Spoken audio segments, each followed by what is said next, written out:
I'd now like to welcome our speaker, Professor Emilia Onyema. Emilia is an independent arbitrator and a Professor of International Commercial Law at SOAS, the University of London, where she teaches international commercial arbitration, international investment law, and commercial law in a global context. She's qualified to practice law in Nigeria and as a solicitor in England and Wales, and is a fellow of the Chartered Institute of Arbitrators. She convenes the SOAS Arbitration in Africa Conference Series and leads the SOAS Arbitration in Africa Biennial Survey Research Project. She co-authored the African Promise and founded the Arbitration Fund for African Students, a registered charity organisation in England to support students with an interest in arbitration and ADR. She's a director of SOAS Arbitration and Dispute Resolution Centre. Her research interests focus on the development of international arbitration in Africa and the engagement of Africans in international arbitration. She sits as an arbitrator and acts as a legal expert in international arbitration. Emilia's lecture will focus on the people who are most impacted by corruption and discuss why arbitration and national courts should be made available as a tool for victims of and as a tool and access to justice. She will consider the wider impact of corruption, which includes lower trust and confidence in public authorities and institutions, reduced job opportunities, lack of private and foreign investments, inequality, and stifled economic growth and development. For local communities, the consequences are direct and stark, like reduced access to basic services such as healthcare, education, and justice. International economic law provides some tools for us to address corruption. Treaties and contracts can provide a framework to hold wrongdoers accountable to governments, investors, and the business community. These agreements provide dispute resolution mechanisms such as arbitration, mediation, or litigation, and offer potential avenues for damages and compensation arising out of corrupt transactions. Thank you, Emilia, and welcome. Thank you very much. Thank you.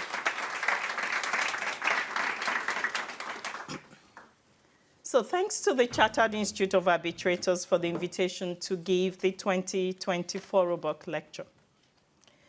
I knew Derek Roebuck, in whose honor this lecture series was established, and had the honor of supporting the publication of his book, Disputes and Differences, Comparisons in Law, Language, and History, in 2010.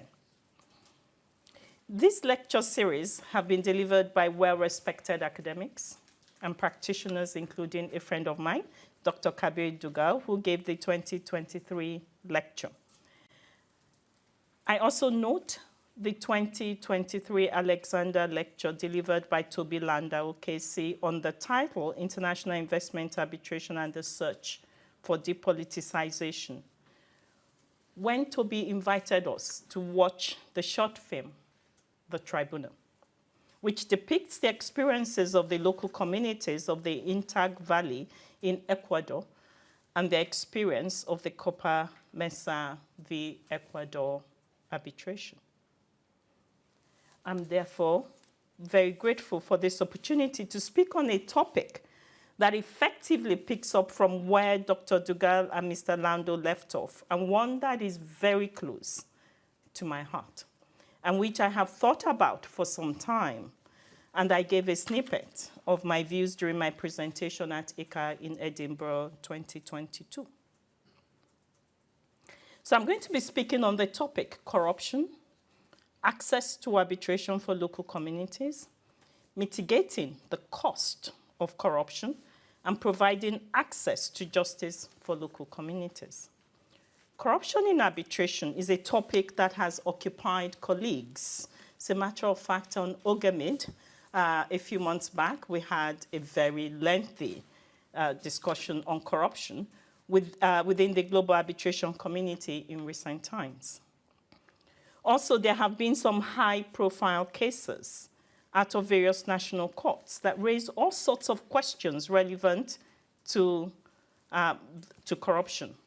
The most important for me of this line of cases are the two English High Court judgments in Nigeria versus PNID, given by Sir Ross Cranston on 4th of September 2020, extending time for Nigeria to challenge that award.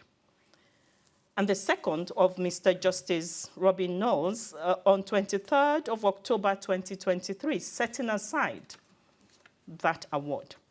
This is primarily because I am a Nigerian, as if you don't know already, but anyway, that I am a Nigerian citizen who is directly impacted by the core issues arising from the decision which I will discuss in this lecture. So what am I going to talk about? I will set up the context of this lecture and define what I mean by local communities. I will then discuss the following core issues, which I have framed as questions to get you thinking. The first one is, what is arbitration doing about providing access to those impacted by its outcomes? The second, why have these measures not worked? Why should these local communities have direct access in arbitration? How will local communities get this access that we're talking about? The second part of the lecture will then look at, in the context of corruption and the Nigeria versus PNID decision, responding to some of the suggestions made by Justice Knowles. I would pick up two. How should arbitrations involving states with allegations of corruption be treated? Drawing from the same judgment, should arbitrations involving states be public? And should arbitrators in such disputes be more interventionist? A couple of caveats, which is what I will not be talking about, so don't ask me questions on those. My discussion will not engage with corruption by the tribunal itself or of sham arbitrations and arbitrators. National laws deal with these issues in criminal proceedings. The parties may also be able to pursue such individuals in civil litigation. And the international arbitration community continue to self-police or regulate itself to reduce such occurrences. The second caveat is that I do not plan to provide answers to all the questions that I shall raise this evening. Any good teacher, of which I am proud to say I am one, leaves their students with more questions than answers. So the goal is that you keep thinking about what are the things I'm going to speak to you about this evening. So what is the context of this lecture? The direct effects of corruption in commerce, whether involving the state or not, falls on citizens. In private commercial transactions, and I'm just going to give you some examples so that we don't think that this is a developing world problem, such as the Dieselgate scandal, so the diesel emissions, manipulations by some major automakers in the West. Consumers pick up the costs. In corrupt activities involving the state or its agencies and public officials, such as, for us, COVIDgate in the UK, and bribery of government officials in many developing resource-rich countries, such as mine, Nigeria, and the Democratic Republic of Congo, to name a few. It is the same public or local communities that pick up the cost.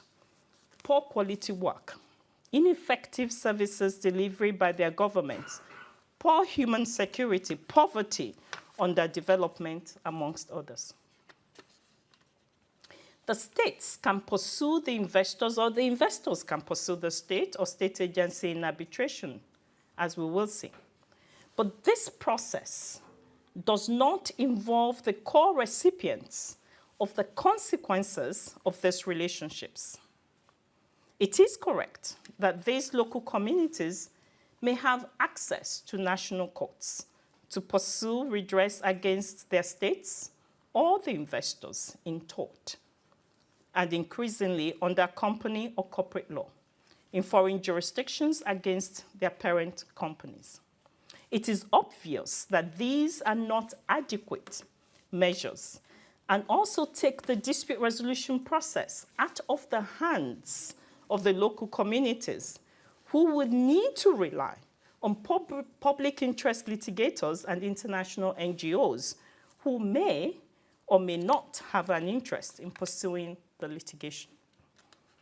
The consequences of weak governance in consonance with poor investor behavior may lead to serious domestic, regional, and global disasters. I'm going to show you some slides. And why you're going to look at these slides is because vision helps. I'm just going to speak to a couple of slides so that you can get an understanding of the impact of poor behavior by states and investors. This first slide, it talks about the explosion and leakage of gas at the Union Carbide plant in Bhopal, which led to the deaths of several thousand people, which we have estimates between 3,500 to 15,000 dead. An estimated 500,000 people were exposed to toxic gas. This second one is here in the UK, an explosion at Hertfordshire oil storage terminal owned by Total UK and Texaco. The third one is a blowout and explosion at BP's Deepwater Horizon platform. I think everybody would remember that one and the various cases. The next one is the roof of a tunnel which collapsed at the Grasberg copper mine in Indonesia, owned by Freeport-McMoran and Rio Tinto. 28 workers were killed. The next one, unusual flash flood destroyed a village inside a Chinese mining concession in Mozambique. 293 people became homeless. A dam in Brazil burst and caused a huge mud flow which killed 13 people and left 500 people homeless. The dam was part of a mine operated by Samarco, a joint venture between Vale and BHP Billiton. And Brazil's government said that this is the worst industrial disaster in the country's history. A dam collapse in Laos, which led to widespread flooding and destruction, including the deaths of 71 people and displaced 14,400 people. This is in Democratic Republic of Congo, where 43 miners were killed when a tunnel collapsed at a mine in Kolwezi. And of course, Shell and other international oil companies operating in the Niger Delta of Nigeria. As I've noted, under each of those slides, there are several reasons as the cause of such disasters, including weak regulations by the government and poor conduct by the investors.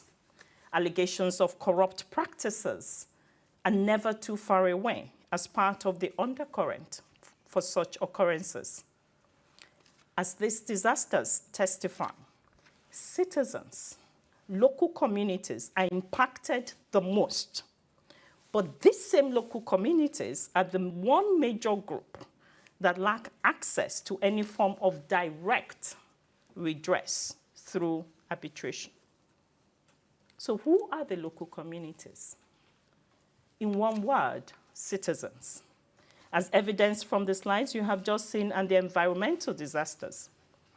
If we recollect, in most cases with extractive resources, the government or its agency or state-owned enterprise will generally enter into a joint venture relationship with the foreign or domestic investor to exploit these resources. Governments are partners with the companies. The relationship is primarily commercial and for profit, and rightly so. Ideally, the proceeds from these ventures that go to the government should be for the benefit of the citizens and fund various public goods. So the citizens are also beneficiaries of these relationships. But this is not the story. However, when the government is weak, with poor regulation over the companies, the exploitation of the resources are no longer for the benefit of its citizens. When disputes arise, such disputes arise between the state or its agency and the company, whether foreign or domestic. The citizens are not made parties to the contract, and so have no rights or obligations arising from the contract, which means they cannot sue or be sued on the contract. Principle of privity of contract. Though they take the benefit and suffer any damages, loss arising from the contract. These contracts generally include arbitration agreements, either in concession contracts, sector-specific agreements, as we would see in P&ID versus Nigeria, or in various international investment agreements. It is only the parties to those agreements that can pursue claims under it in arbitration. If this starting point is correct, we can then revisit what arbitration is to enable us understand how arbitration is addressing some of these gaps. So what is arbitration? I'm sure you all know the answer, but anyway, let me tell you what I think arbitration is. Arbitration is a judicial process through which parties privately resolve their disputes following the adversarial or inquisitorial system of adjudication. If arbitration is a judicial process, it follows that its ultimate aim should be to deliver justice. In the sense of procedural fairness, so due process, and rule of law. And part of rule of law implicates access to the justice delivery system or mechanism by those who suffer loss or damage from the transaction. I'm going to focus on the lack of access for local communities in arbitration over disputes that directly affect them. I want to start by looking at what arbitration is doing to combat this lack of access by local communities. Commercial arbitration is not doing anything on the basis that it is a creature of contract. So you're not party to this contract. What is your business in this contract? Investment arbitration is doing something. So investment arbitration looks at transparency and the submission of amici curiae briefs. So on transparency, we have the UN Convention on Transparency in Investor-State Dispute Settlement, the Mauritius Convention. And then we have the UNCITRAL rules on transparency in treaty-based investor-state arbitration since 1st of April 2014. They're related. So the rules are a set of procedural rules which provide for transparency and accessibility to the public of investor-state arbitration, to provide for transparency in international investment agreements adopted prior to 1st April 2014. The UNCITRAL rules commence from 1st April 2014. There is an interesting registry on the UNCITRAL website. It's called the Transparency Registry. There's no point asking you to do a show of hands of how many people are even aware that there is such a thing. But that transparency registry is on the UNCITRAL website. And it says that it is a consolidated global database of ISDS cases and related documents, which can freely, it's accessible for free of charge to the public.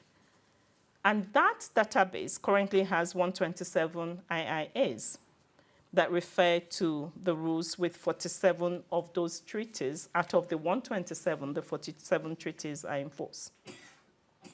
The Transparency Convention itself has been signed by 23 states and ratified by 9 states. And that says something of the interest of states, even in the transparency of their own process. So some good news. Yesterday, 25 June 2024, the EU adopted the decision to sign the convention, which will effectively apply to the EU and its 27 member states. So that will bump up the nine states when it's ratified by the EU Parliament. And then the ICSID tribunal, currently ongoing in Riverside Coffee against Nicaragua, will hold its hearing in public next week through live streaming. It will be interesting to get some data on the number of viewers and how long the viewers stayed with the proceedings. On amici submissions, reforms under the ICSID arbitration rules, particularly Rule 37, allows for site visits and inquiries and submissions by non-participating parties. So sub-rule 2, which I'm going to quote for you, says, after consulting both parties, the tribunal may allow a person or entity that is not a party to the dispute, in this rule called the non-disputing party, to file a written submission with the tribunal regarding a matter within the scope of the dispute. In determining whether to allow such a filing, the tribunal shall consider, among other things, the extent to which it then gives a non-exhaustive list. Article 4 of the UNCITRAL Rules on Transparency also makes provision for amici submissions. And then, of course, we have a host of tribunals that have accepted the filing of amici briefs by non-participating parties. In my view, these measures are at best focused on keeping local communities only informed as third parties. It does not engage them as principal parties who live on a daily basis with the aftermath or consequences of the actions of the parties to these contracts. The parties include the states themselves. The measure, therefore, does not answer the question of access for local communities. Moreover, these measures apply in investor-state arbitrations, not in commercial arbitrations, and not in commercial arbitrations involving states. The question is whether this should be extended to such commercial arbitrations. It appears that such level of transparency will be useful for the process and provide a means for all that may be impacted to observe, but not necessarily participate. Observing and participating are two different actions. So why have these measures not worked? One obvious reason, as I have said, is because the local communities who are directly impacted by the actions of the states and companies are treated as third or non-parties to the transaction, the contract, and arbitration. It is as though they do not exist, though they are the ones that suffer the direct consequences of the actions of these parties. Though the local communities are directly and in a very real sense impacted by the transaction and the outcome of the arbitration, yet their voices are excluded from the process of arbitration. What would be our response in a room full of arbitration practitioners? We would respond and we would say that this is why the process is contract-based. And if the local communities are not parties to the transaction or contract, then surely they cannot be parties to the arbitration. Moreover, such local communities should be represented by their state in the transaction, contract, and arbitration. This response in itself sounds fair and reasonable. However, we may want to take another look and again ask ourselves, what is this process of arbitration about? I suggest that it is justice delivery. If that is correct, how just is that process? If the primary individuals, the local communities or citizens who are directly impacted by the consequences of the transaction leading to the arbitration are excluded from the arbitration process. I'm not the first one asking these questions, so I'm going to give you a quote later on. So how can this communities gain access to the arbitration proceedings. One suggestion, which I term as radical, for our consideration is this: direct access to the arbitration as witnesses, or to provide evidence that the tribunal must consider and reflect in its final award. We do not want Copa Mesa v. Ecuador situation, where the witnesses left their various homes, traveled all the way to Washington, D.C., and were not even heard, were not seen, did not even see the room where the individuals that were determining their livelihood, what was going to happen to them going forward, where they were sitting. That is not justice in any shape or form. And we have to challenge ourselves to understand and appreciate that that is not what arbitration is about. Such direct access will engage the local communities. They will feel heard. And this may help with the legitimacy problem that arbitration currently has. But how will such access be actioned? Who will pick up the cost of this access? How will such local communities be identified and engaged in a manner that will not be disruptive of the arbitration? Should the parties, that's the company and the state, be required to conduct this engagement and put the views of the local communities in evidence? I note that Rule 32.2 of the ICSID arbitration rules just does not go far enough. The rule provides, unless either party rejects, the tribunal, after consultation with the Secretary General, may allow other persons besides the parties, their agents, counsel, and advocates, witnesses, and experts during their testimony, and officers of the tribunal to attend or observe all or part of the hearing, subject to appropriate logistical arrangements. The tribunal shall for such cases establish procedures for the protection of proprietary or privileged information, end of quote. This issue of engaging local communities was raised in the UNCITRAL Working Group 3. And I quote, I like the quotation that Investment Treaty News, the way they've set it out. And this is the quote: any person who has an affected interest should have a right to standing in a legal proceeding, at least to the extent of that interest. Yet, this basic right is grossly disrespected in ISDS. When foreign investors sue countries, they often make allegations and raise issues that affect others who have no legal right to participate, because ISDS excludes others from the process of deciding foreign investor claims. Therefore, investors can make allegations against people and organizations that have no right to reply. Where the person has been denied the right of standing, an ISDS tribunal risks making a decision that harms someone without having heard from him or her.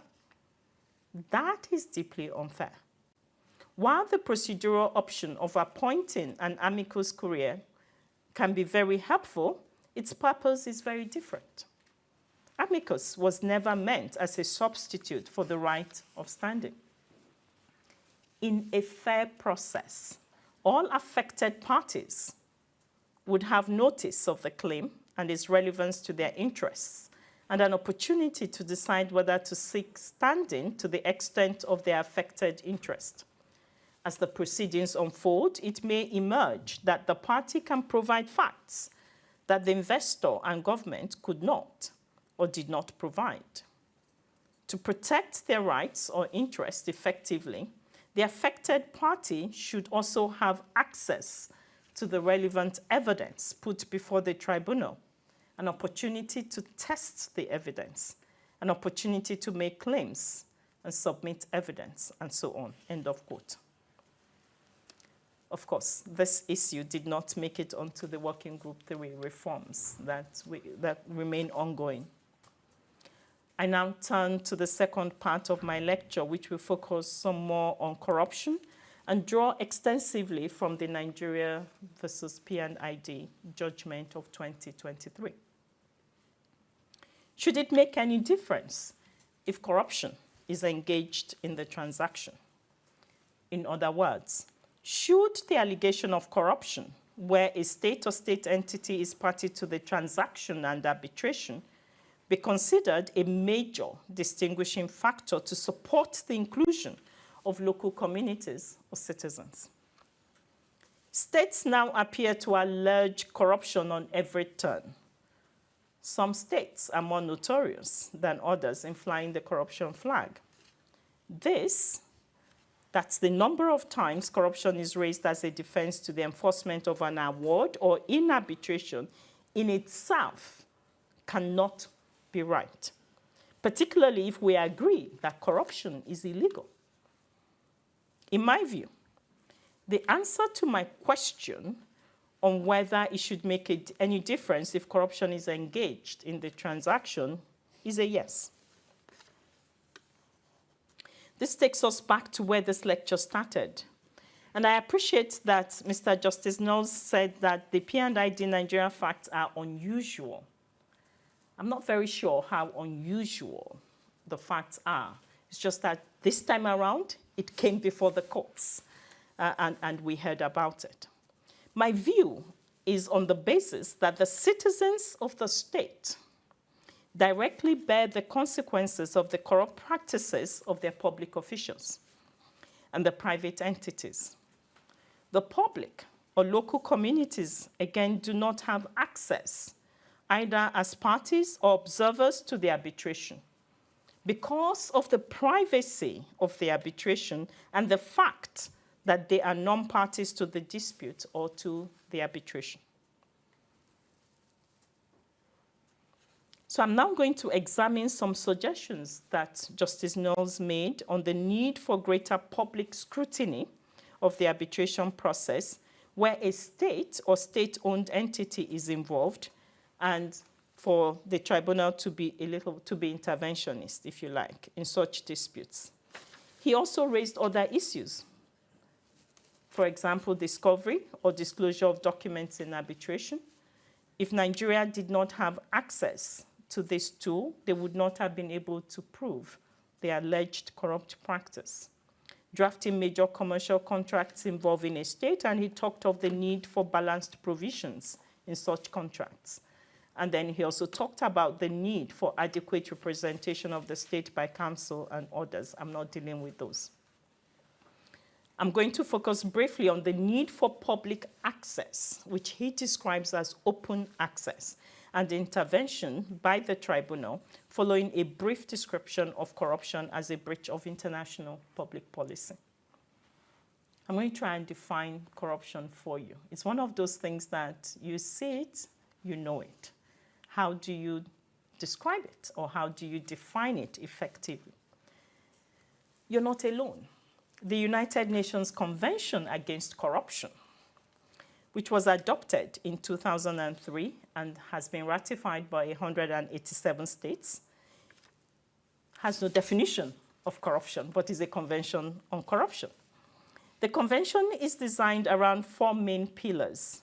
The first being prevention of corruption or corrupt practices, which is the phrase it uses. The second is criminalization of corrupt practices. Cooperation, the third is cooperation by parties in sharing information.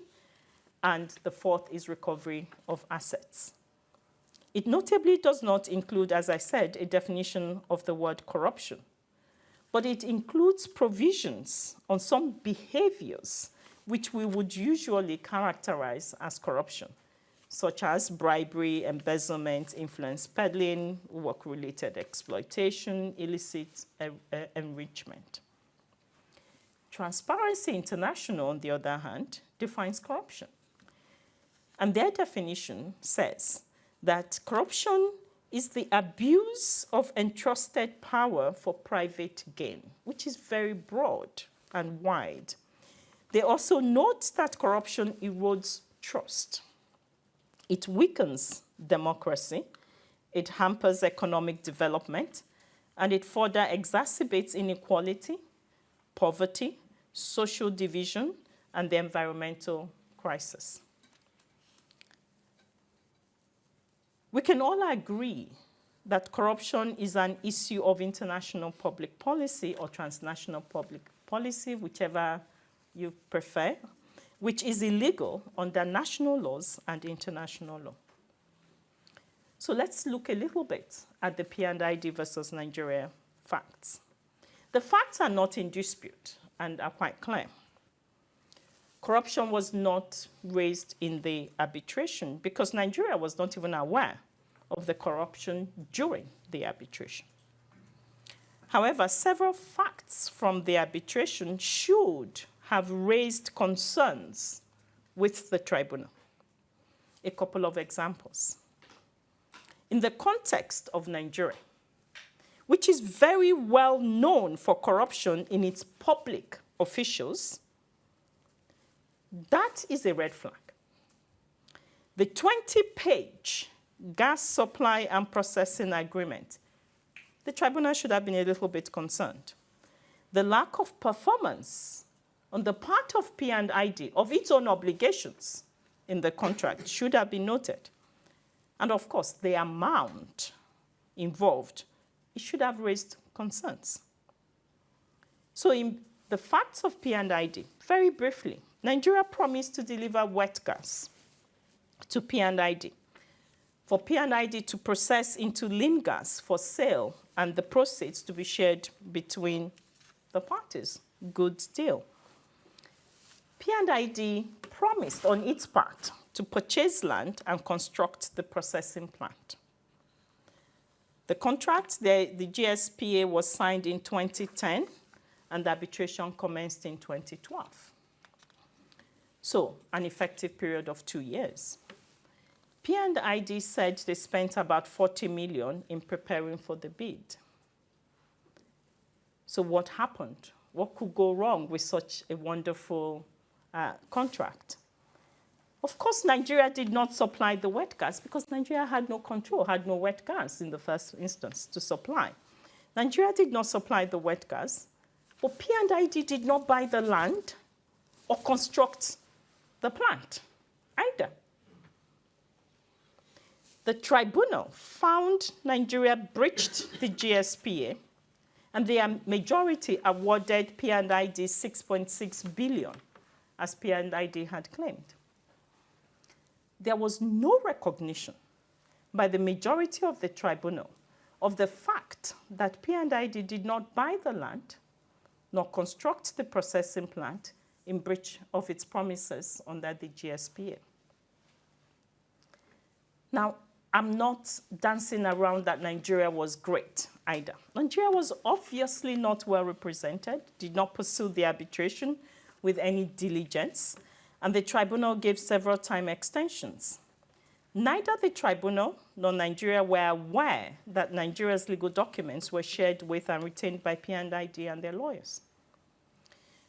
And Justice Knowles recognized this, where he said, I quote, "In the arbitration, the tribunal did what it did with what it had.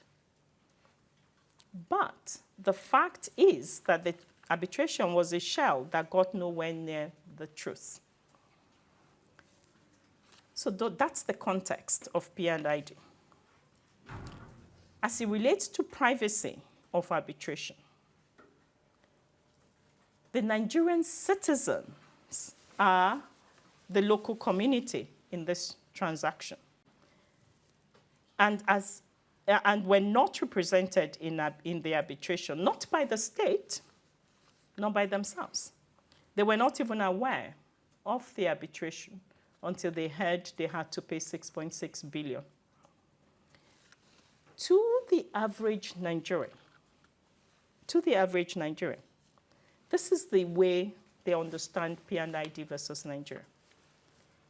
P&ID spent or invested 40 million US dollars, and in 2 years reaped a bumper harvest of 6.6 billion US dollars.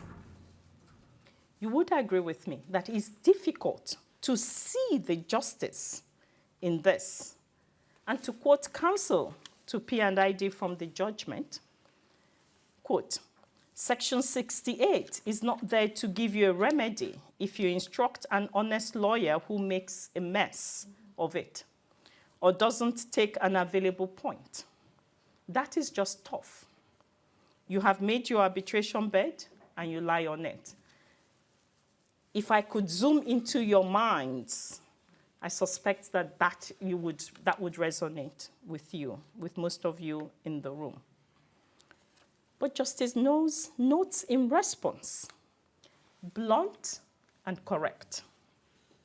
But unless accompanied by public visibility or greater scrutiny by arbitrators, how suitable is the process in a case such as this, where what is at stake is public money, amounting to a material percentage of a state's GDP or budget?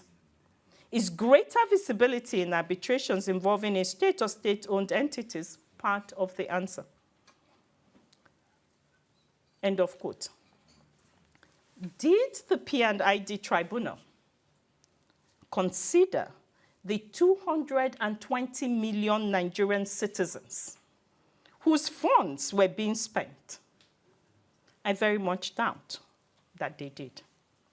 Would it have made any difference if the tribunal remembered that this transaction was made for the benefit of the 220 million Nigerian citizens who did not receive the promised benefit and yet were required to pay the 6.6 billion US dollars? I do not know the answer to this question.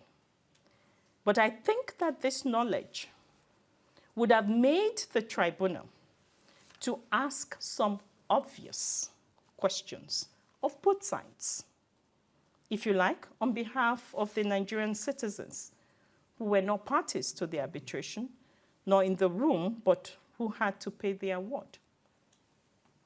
Justice Knowles is of the view that the open court principle helps keep judges up to the mark, allows for scrutiny of the process, what the lawyers and other professionals and the state is doing to address the dispute on behalf of its people. He also notes that, quote, an open process allows the chance for the public and press to call out what is not right, end of quote. I think that the knowledge by the arbitrator that the award will be public will help in arbitrators taking their task more seriously. This is not an imputation that the P&ID Tribunal did not take their task seriously. The arbitration community is already moving in this direction of publication of redacted awards. So we have Jus Mundi, we have Italaw, ICSID PCA, and co., which also will support greater analysis of their reasoning for the development of the law and relevant jurisprudence and consistency of interpretation and decision-making. On the side of the local communities, I'm not sure that Nigerian citizens would have actively followed the arbitral proceedings or hearings even if they had access, though some civil society organizations may have followed the hearings and shared their views in bite-sized, headline-grabbing terms that would have caught the attention of some sections of the Nigerian society. Would these have made any difference to the shambolic participation of Nigeria in the arbitration? I doubt it. Why? Because arbitration is a private process. Who will know about it? Who will find out? We can get away with it. This means that in making these processes public, local communities or citizens will also need to engage for the open justice dimension of this discussion to be truly meaningful. I will now move on to briefly examine the second issue of arbitrator intervention in the arbitration. According to Justice Knowles at paragraph 587, the failure by counsel, experts, politicians, and civil servants on the side of Nigeria meant that, quote, the tribunal did not have the assistance that it was entitled to expect, and which makes the arbitral process work, end of quote. He then asks what a tribunal can do, and after recounting how the tribunal tried to help, noted that the tribunal took a very traditional approach. And he continues, quote, but was the tribunal stuck with what parties did or did not appear to bring forward? Could and should the tribunal have been more direct and interventionist when it was so clear throughout the arbitration that Nigeria's lawyers were not getting instructions, etc.? Should the tribunal have taken the initiative to encourage exploration of new bounds of contract law and the law of damages that may today be required where major long-term contracts are involved? In my view, and keeping in mind the goal of arbitration, which is justice delivery, the tribunal needs to be proactive. Last week at the Africa Arbitration Academy Debate of the Titans 2024, in which yours truly was honored to have engaged and battled with Georgios Petrochilos, KC, founding partner at 3 Crowns. Georgios was of the view that this is really asking the tribunal to adopt an inquisitorial approach in arbitration. So again, what would your response be, or our response as arbitration practitioners? Most likely, we would respond and say, where both parties are represented by counsel, then it is for the parties to present their case and not for the tribunal to intervene, as though one party was not represented. And I do agree. But we may also ask ourselves what we mean by representation. Does it matter that such representation is not effective? How would this response lead us to achieve justice in the dispute before us? Tribunals can use red flags, and there is a toolkit for arbitrators on this. You can easily Google it and find it online, which provides a list of red flag circumstances by the Basel Institute on Governance. We should prompt the arbitrator to investigate. The more of such red flags, the more certain the tribunal should be to dig a little deeper. I have divided the circumstances from the toolkit into 3 broad categories. The first one, where there is an intermediary used for the transaction. The second one, the way the payment arrangements are structured. And the third one, which I think that the P&ID situation would fall under, is the unusual documentation. And where the documentation is opaque, little to no documentation, inaccurate or incomplete financial statements, or the agreement is poorly drafted, or it's not usual documentation for the type of transaction. A quick run through of some of some investor-state arbitrations would show how some of these tribunals have dealt with it. The idea being that it's not new. It is a practice in investor-state arbitrations, and where tribunals would rely on red flags, circumstantial evidence, where something just doesn't look right. And we have a list, I have a list of cases, but I'm looking at time, and Jonathan is looking at time. So I shall not bore you with those, but there's a list, and you can think of EDF v. Romania, Metaltech, Uzbekistan, Spentex, Uzbekistan, Metanes, and US, ECE, I call it ECE, ECE, and Czech Republic, Libya, and Sorelek. I want to draw your attention to Libya and Sorelek, where the Paris Court of Appeal on 17 November 2020 established the following principles based on circumstantial evidence in countries with high level of corruption. The first one is Libya's generally high level of corruption. That should put any arbitrator on notice. Are we then saying that once the country is not scoring, has very poor scores or rating on Transparency International Index, that we should get our magnifying glass out? No, but it should put the tribunal on some form of notice. I think that's the point. Then talked about the unclear governmental structure for Libya at that time, lack of observance by the Minister of Internal Approval Procedures, lack of proper documentation of the negotiation terms. In Reuters and Lima, for example, the tribunal found it had the duty and power to decide the corruption point, even when this was not requested by either party. And it's not the only case. There are lots of cases on this.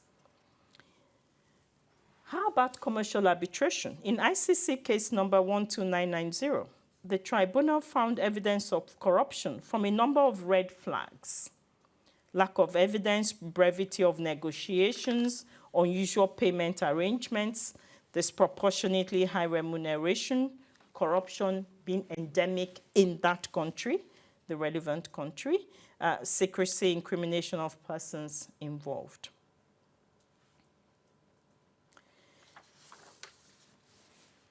So, in my view, and in my own practice, so I'm not saying to the community what I haven't done before. I've had an arbitration, no connections with Africa, so that your temperatures can calm down, where I was asking questions and documents, and the party wasn't providing, and I was suspicious. And I said to the parties, I'm suspecting that money must have changed hands. I said, no, money. No, of course not, madam. No, the documents are coming, and the documents showed up. So what are we asking tribunals to do? My understanding of what Justice Knowles is saying is ask questions. Just ask questions. Ask both parties questions. And I'm aware that some arbitrators are concerned about, we don't want to be labeled impartial or due process problems. But if you give both parties the opportunity to make submissions on your questions, they're responding to your questions, that should not be a problem. So in my view, if an allegation of corruption is raised, or if there are circumstances as to suggest corrupt practice, the tribunal should deal with it, or raise its suspicions and give the parties an opportunity to respond to its concerns. Should the tribunal be concerned with due process and any accusations of bias, the tribunal can balance these two obligations, because though seemingly conflicting, they are not in substance. Whether corruption is raised before the tribunal or the tribunal strongly suspects some corrupt practice which it raises with the parties, the tribunal should give the parties an opportunity to address it on the issue. If it does this, then no question of lack of impartiality or objective determination of its mandate should arise. The problem that our community has, in my view, is when the tribunal turns a blind eye. And that is a problem. So in conclusion, you'll be glad to know that finally, I'm going to conclude. In conclusion, I have focused on the local communities who are directly impacted by the actions of states and companies in commercial transactions, and also in arbitrations arising out of such transactions. I have examined some of the current tools we adopt in international arbitration to provide some semblance of engagement of the local communities, and concluded that these, that is Transparency Convention, rules and use of amicus curiae, that these are not effective tools. I have made a radical suggestion that local communities directly impacted by any arbitration, investment, commercial, should have direct access as witnesses and to provide evidence to such tribunal as of right, without the need for them to be parties to the transaction or arbitration agreement, but simply on the basis that the law recognizes that they are directly impacted by the outcome of the arbitration. As it relates to transactions tainted by corruption, where with a state party such that the citizens of the state will be directly impacted by the corrupt practices of the public officials and private entities, I have agreed with Justice Knowles that transparency in the sense of open justice should be the norm, even in commercial arbitration, and not only in investor-state arbitration, to ensure that the ultimate beneficiaries of the award are provided with access to the process. In relation to the arbitration community, I suggested that arbitration has the core mandate of being a tool of justice delivery. This therefore means that arbitrators need to be more proactive. I'm not going to go into the debate of whether to be more inquisitorial or adversarial, and ask relevant questions when the circumstances demand. And they should give the parties the opportunity to make submissions to them on the issues that they have concerns over, to ensure that justice is done. I also note that due process will still be observed when parties are given the opportunity to respond to such questions or concerns. I accepted the point that there will be a measure of experience required by the tribunal in maintaining their role as neutral decision makers and not counsel. Would this have helped in Nigeria versus P&ID? I think so. Though it would have helped and been in favor of the tribunal, not the parties. The result would still have been the same on liability, though the amount awarded in damages may not have been the same. We do not know.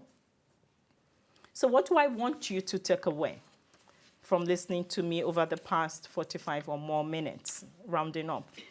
I will be grateful if you can rethink your practice as arbitrator and possibly your understanding of your role in the arbitral process. Can you reshape your role in the process so that you evidence your understanding that this is a judicial process that should deliver justice to all impacted by your decision? If you at least think about this, then my task this evening has been a success. I'm grading my own paper. If I have not been convincing, I think that the judgment of Mr. Justice Knowles in Nigeria versus P&ID will invariably achieve this outcome.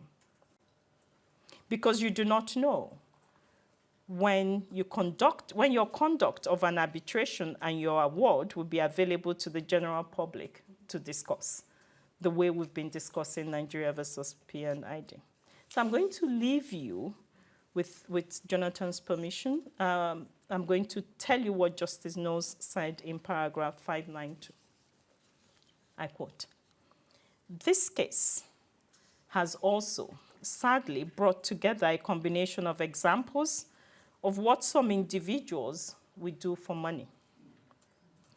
Driven by greed and prepared to use corruption, giving no thought to what their enrichment would mean in terms of harm for others.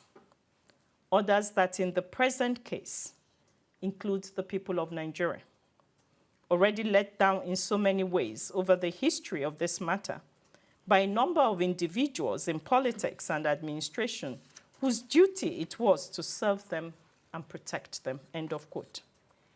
As arbitrators, should we, in such circumstances, continue to turn a blind eye? I honestly hope not. So thank you for patiently listening to me and to the CIArb, again, for this invitation to share some thoughts on these important issues in the evolution of arbitration as an effective tool for justice delivery. Thank you.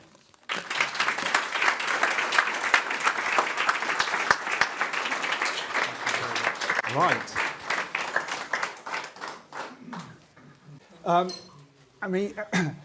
So Mr. Justice Robin Knowles, and I think at the London International Disputes Week, he was at one of the sessions, Yes. and I think basically said, look, the system isn't wrong. Arbitration isn't wrong. We've just got to do it better. Yeah. And I think that comes out from what you have to say. But I want to rewind to the beginning of what you were talking about, and that is the responsibility that we have to citizens, as you describe it. And I'm a traditionalist, so I ask this question. It's all very well in the context of investor state, where we know we have access and openness to the process, but not necessarily in relation to commercial arbitration, although confidentiality isn't a given in every jurisdiction. Is there something in between when it comes to cases involving states? So, you know, in investment treaty arbitration, we see the whole thing, but in commercial arbitration, quite often it's confidential. Should there be some exception for states, do you think? I think, of course, there should be exception for states. P&ID was a state and state entity and a private company. And so states also participate in commercial transactions. And so with foreign parties or even domestic parties, they would have arbitration agreements. So my view, I agree with Justice Knowles. If it involves a state, then I think it's massively important that the process is transparent. I think the arbitrators need to also appreciate that there's 220 million people who would be impacted by this. I think that would have made a difference. So I agree. I think that, yes, it should be states, it should be transparent. So it then begs the question, arbitration versus court proceedings. So one of the slides that you showed was the Maranhão Dam disaster in Brazil, which is now before the English courts, and at first instance was halted because it was said to have been an abuse, because it was unmanageable. We now have that case going ahead, and there are 720,000 parties to that piece of litigation, which is quite astonishing. Yes. Is arbitration going to be swamped? Are we, you know, if what you say is right and everybody's entitled to their voice, are we going to be confronted by an overwhelming, number of people being involved, or do we have some other way of dealing with it? I think it's working out the mechanics for this. And so are you going to have in a Nigeria versus P&ID scenario where you have P&ID facing 220 million people? Of course not. And so the question is, how do we ensure that local communities, the citizens actively participate, that they can participate? I think that is something that we do, the community, we need to think about this. We need to think about it. I'm not the only one saying this. Like I said, it was mentioned in Working Group 3. It didn't go any further for obvious reasons. You know, the practicalities, how would this work out? Yeah. So it reminds me, I mean, I started my life as a criminal defence lawyer, so it would be, and I have done many bribery cases, let me just tell you. It's like having a victim impact statement in some ways. And if anybody has read Philip Sand's book on the Chagos Islands, one of the most powerful victim impact statements came from Lisbeth Elise, didn't it? I'm sure you've read the book, and it was very powerful. But that was in the ICJ, and of course it was open to everybody. But how we get that in front of the arbitrators, how we get that sort of sense that there is this obligation beyond just the parties, I think is... And that's why in the paper I also said we might also consider the parties themselves being required to produce evidence, to produce witness statements from the local communities of people impacted. But more importantly is when you have those, what should the tribunal do with it? Difficult. It is a very, very difficult and I've seen point. I've seen the amicus curiae process I was involved in the Bywater and Dar es Salaam case, of course, where I think it was used for the first time. But the trouble with that was that, you know, NGOs have their own kind of, you know, agenda and do not necessarily represent the citizens themselves. They have bigger agendas. So I think the amicus route is not necessarily the best one. Well, it's developed, so it's no longer just NGOs putting in amicus briefs now. It's developed, and you have individuals. We have a case where a lawyer felt that they could put in an amicus brief. So those things are developing, and these are all tools. So my view is, as long as the community considers that there is something here, there is a gap. And how do we ensure we can hear all of those voices, we can engage with all of those interests? Because ultimately, if this is about justice delivery, then it's, you know, you can write your award, but the people that are impacted by it, what then happens? So I've been in many a case, I have to say, where government has been involved, particularly our own government, actually, and I've often heard the council say, of course, this has an impact on the taxpayers of this country. But it goes further than that. Well, but the problem you also have, the other side of the coin, is that in most developing countries that rely on extractives, the state income is not necessarily reliant on tax. And so they might not make that sort of connection, that connection or that argument. You know, so those are countries differ in their interests, and this, I think that we need to find a measure, or we need to find a response that would be applicable to all states, not just to weak states, so that again it would gain broad acceptance and something that would be more viable. But what exactly it is and how we should go about it, I don't have the answer yet. The audience, any questions? So, of course, Mohammed. I'm not involved, Mohammed Abdul Wahab from Egypt. I'm not involved at all in the case, and I have no intention of defending the award. And I have no views about that. But I think it's important, since Emilia mentioned this several times, and I'm very grateful for the insightful contribution and presentation you've made. I think we need to rethink a lot of things. One, what is justice? People will differ on what we think justice is. Secondly, thinking of arbitrators as the guardians of the galaxy doesn't work. The distinction between ISDS, and I think this has been alluded to, and commercial arbitration is important. But let me pose that question, because I think one of the common mistakes that we usually make is that we only look at the final product, which is the judgment in that case, look at the award, look at the submissions, look at the evidence, to be able to arrive at whether the arbitrators acted reasonably or not. And perhaps to give people who may not be familiar, this is a case where you've had witness evidence from someone called Mr. Quinn, who was the chairman of PNID. No counter evidence on the other side. Mr. Quinn, I think, died during the arbitration.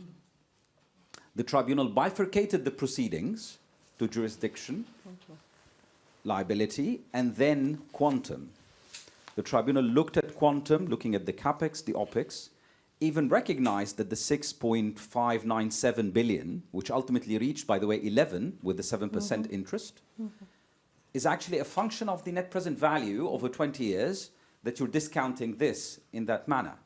Now, maybe if I'm in the arbitral tribunal's hand, I would not rely on a straw man type of model because there was a feasibility study and stuff. But I think it's important to bring all those elements into the mix to say whether the tribunal did what they should have done or not.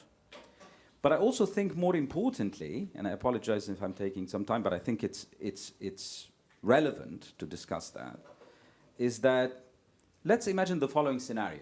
The tribunal gave PNID 40 million only. Would this award have been in public and anyone would be upset with it, other than PNID? No. This, to me, suggests that there's a fundamental flaw in the analysis, because the analysis presented in the award is not about the quantum, it's about the liability in principle. Yet, if there was a different decision on quantum, we would not be having this discussion, which is a major problem. 2,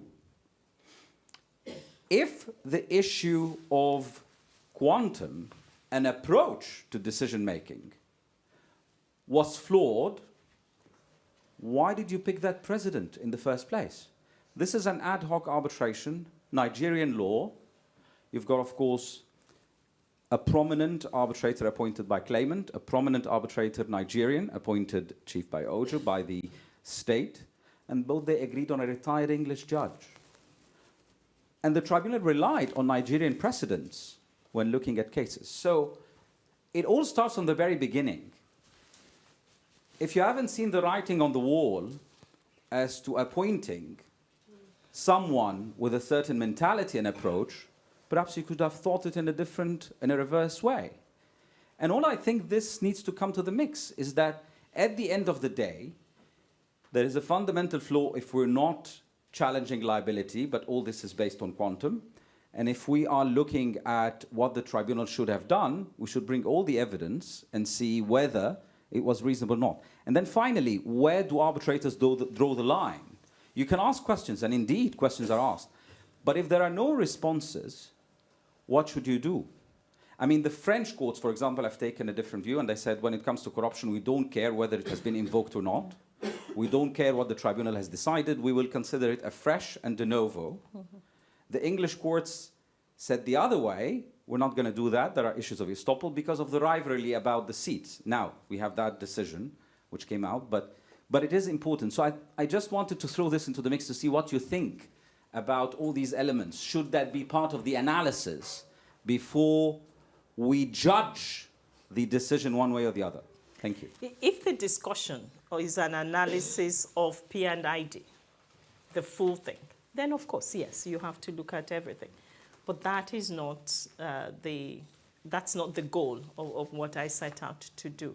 And I set out, just picked on certain things. And you're absolutely right. And Justice Knowles himself recognized the weaknesses on the part of the Nigerians and their submissions.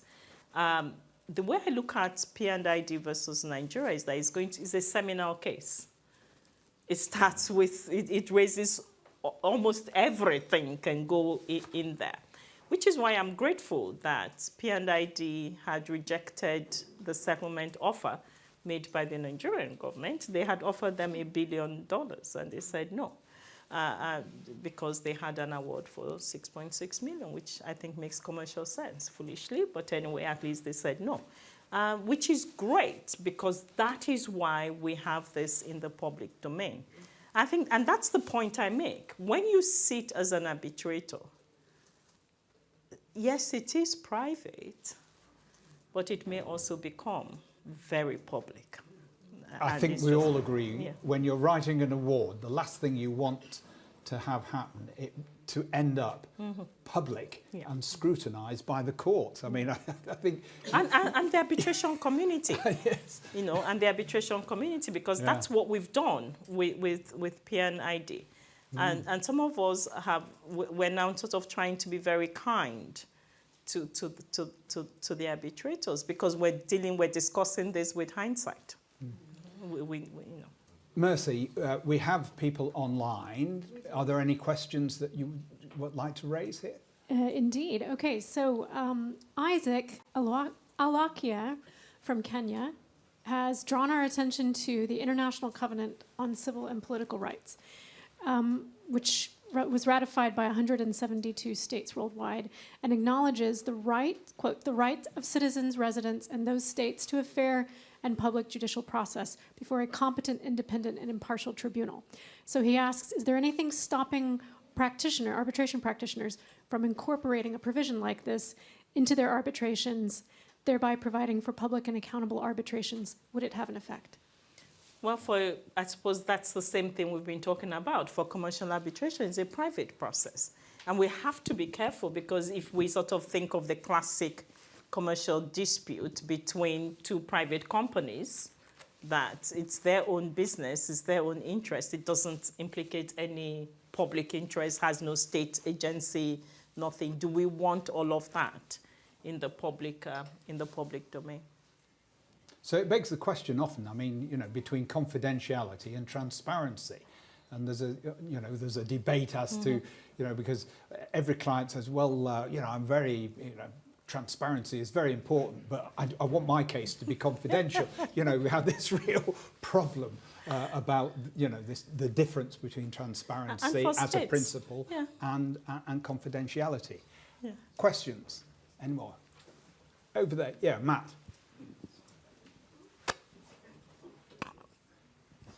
Thank you. I had the privilege of listening to your speech at ICA, very powerful then and typically powerful this evening. What I'm interested in is the structure of arbitration to address these issues that you've identified. And what I'm thinking in particular is what you talk about, the red flag principles.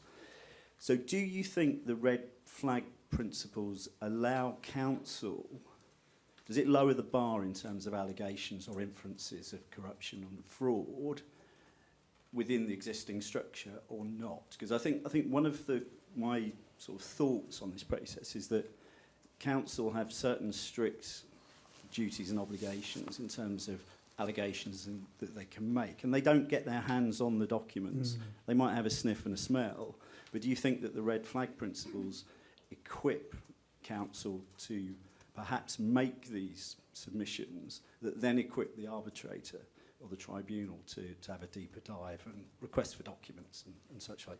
Yes, and I think we do need to keep in mind that the idea with the red flags is for the use of the arbitrators.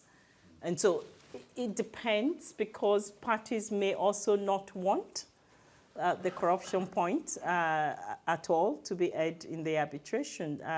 Michael Wang had shared about 2 arbitrations that he had, where he had also adopted the red flag, that the parties weren't saying anything. And so he raised the question. He asked questions of the parties and asked for submissions. And they both reluctantly made submissions such that there was nothing really that he could do with the submissions that they had made. So there was really no evidence. There was nothing there. But it was obvious that both sides were just not being upfront. They were not, they were not fully participating or being honest. Now, what that means, I think maybe we forget, that, for example, the Swiss courts will say, well, it's been dealt with in the arbitration, corruption was not found, that's it. They move on. So they're quite different from the way the French courts treat it. And that is a risk that the party is taking.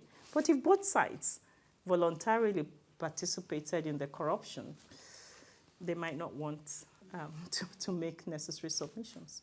So anecdotally, one often hears comment to the effect that tribunals, arbitrators, shy away from finding fraud in cases. They're not robust enough.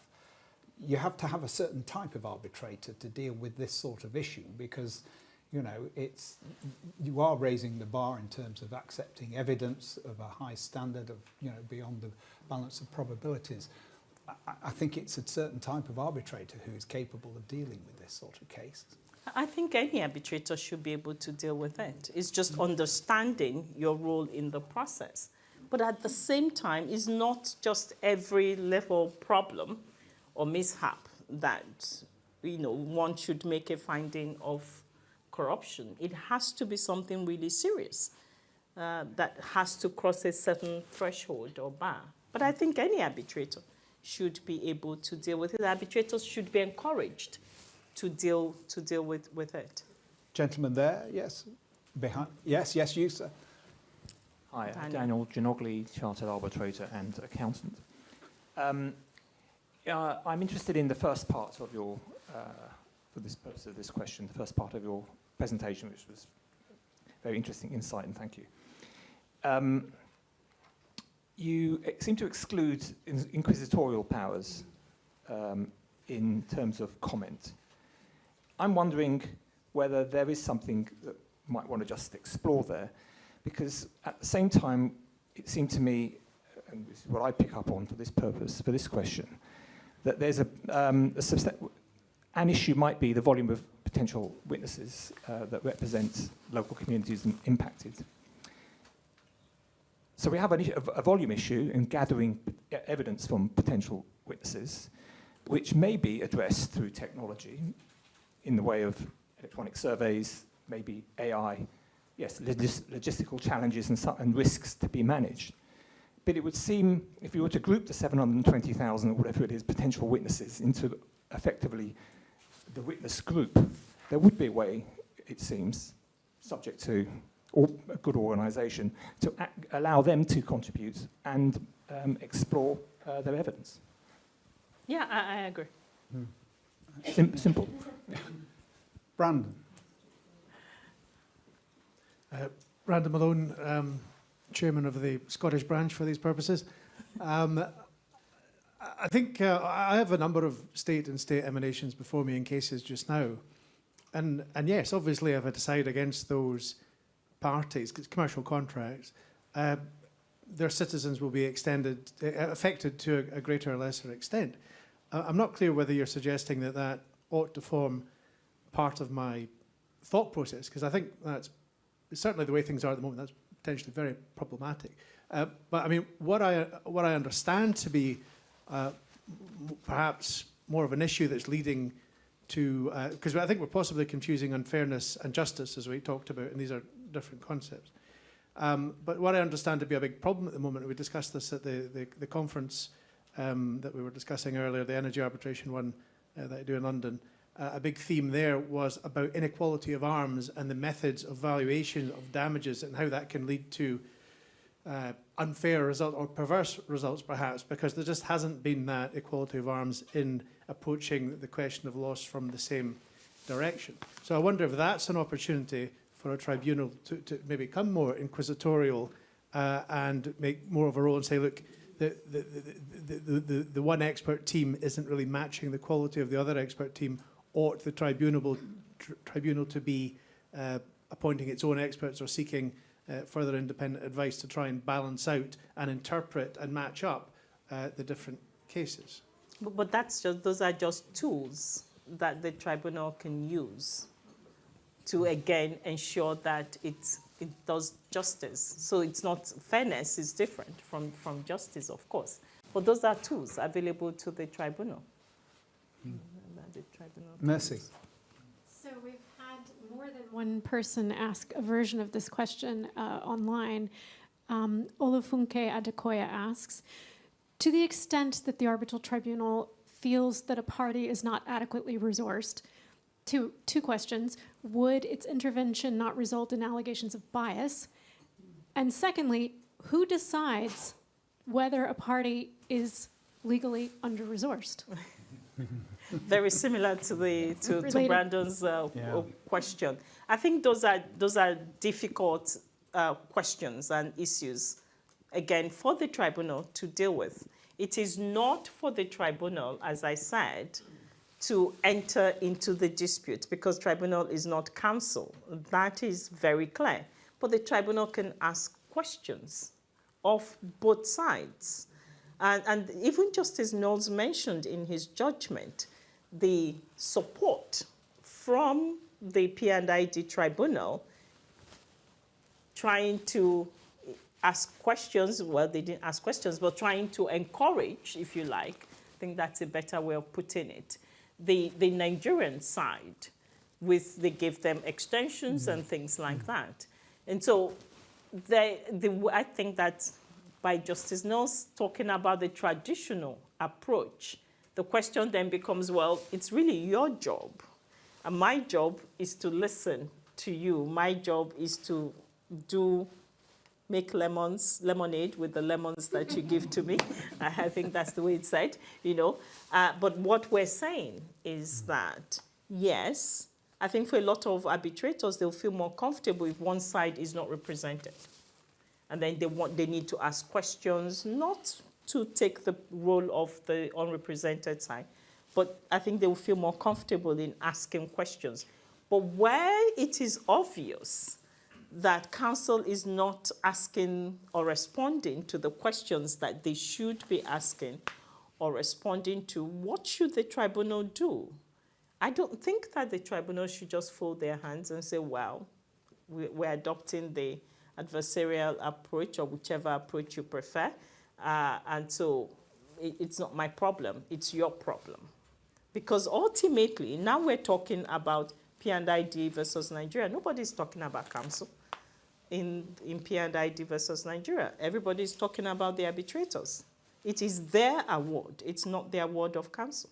So if it was under the Prague rules, which is much more inquisitorial and yes, and you know, yeah, okay, maybe that would help. Chikwendon.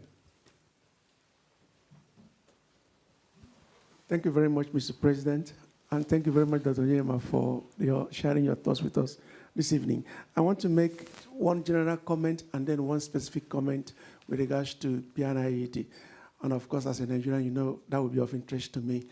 Now, with regards to your presentation on ISDS, I like to think that we have to recognize the fact that ISDS essentially is a rule-based mechanism and therefore runs on the basis of rules. And it would be expecting too much on a tribunal to go outside of rules. And with regards to transparency, a lot of improvements have been made. And if you also look at the jurisprudence coming out of EC recently, and even the PCA recently, a lot of host states have come out victorious. So there is nothing inherently wrong, in my view, with ISDS, you know, as it were. But of course, I take the point that a lot of tribunals do, you know, once in a while, you know, raises issues of either misjudgment or lack of understanding of the issues at stake. And now, with regards to what our President 2025 has said, as a Nigerian, I think most people have the view that we challenge both the decision on liability and decision on quantum. So it's not just on quantum. Now, and I will give you, you know, an instance. If you read that award, I mean, it's difficult to understand why a tribunal will use the discounted cash flow model to calculate damages for an investment that has not started.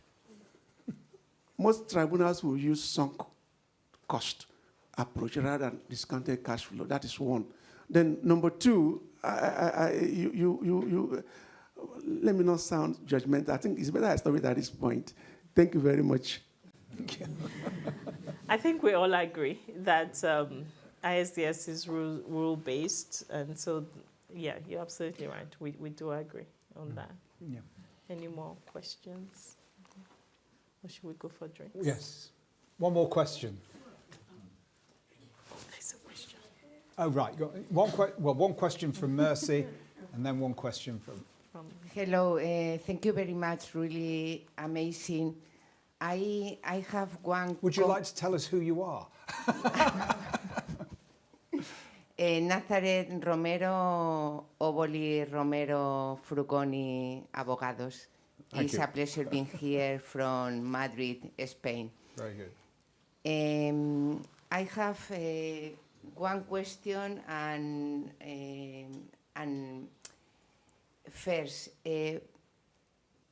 regarding prevention, which is your point of view considering the Haga rules on business human rights arbitration? Because these rules, as you know probably better than me, could apply, and in fact, since they are in force in 2019, began in different investment arbitration regarding Africa state has been in force. So maybe this could minorate these kind of problems. I wonder. And second, regarding the access justice of these people, in the first part of your lecture, what do you think about third party non-presenting in the contract who could be present in the process? Okay, we have another problem, the problem of cost, because I have in my, I'm arbitrator, but also criminal lawyer when I initiate practicing in Madrid, Spain. And this kind of, which is your idea regarding this problem, third party not in the contract, but we have other problem is the cost of apply and being there. Thank you very much. Yeah, and cost is a huge problem, even in filing amicus briefs. It is a massive problem, and that is one of the questions that I had mentioned. Who's going to pick up the cost? Who's for this? It's not just pulling all of these 700 and whatever thousand people together, but it is expensive. Yeah. And that's where the international NGOs come in and public interest litigators, but it has to be what they are interested in. And if it's not something they're interested in, they're not going to fund it. So that's a huge problem as well. So I agree. Okay, well, it's past 8 o'clock, and so I think that it's been we should go for drinks. I think you deserve a drink. So I would like to round off by thanking you a great deal.